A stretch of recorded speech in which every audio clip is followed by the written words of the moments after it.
بسم اللہ الرحمن الرحیم۔ شروع اللہ کے نام سے جو بڑا مہربان نہایت رحم والا ہے۔ السلام علیکم۔ بنی نجار کے ایک باغ میں دیوانہ اونٹ گھسایا۔ جو شخص بھی اس باغ میں آتا وہ اسے کاٹنے کے لیے دوڑتا۔ لوگ بڑے پریشان تھے۔ وہ حضور صلی اللہ علیہ وآلہ وسلم کی خدمت میں حاضر ہوئے اور سارا قصہ عرض کیا۔ حضور صلی اللہ علیہ وآلہ وسلم نے فرمایا، چلو میں باغ میں چلتا ہوں۔ چنانچہ حضور صلی اللہ علیہ وآلہ وسلم اس باغ میں تشریف لے گئے اور آپ صلی اللہ علیہ وآلہ وسلم نے اونٹ سے فرمایا، ادھر آؤ۔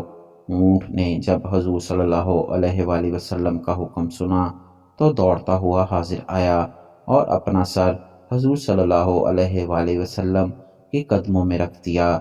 حضور صلی اللہ علیہ وآلہ وسلم نے فرمایا، اس کی نکیل ادھر لاؤ۔ حضور صلی اللہ علیہ وآلہ وسلم نے اسے نکیل ڈال کر اس کے مالک کے حوالے کر دیا اور اونٹ آرام سے چلا گیا۔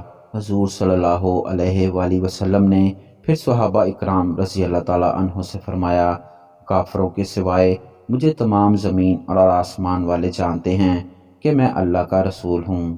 حجۃ العالمین۔ اللہ تعالیٰ ہمیں بھی حضور صلی اللہ علیہ وآلہ وسلم کی سنت کی پیروی کرنے کی توفیق عطا فرمائے، آمین۔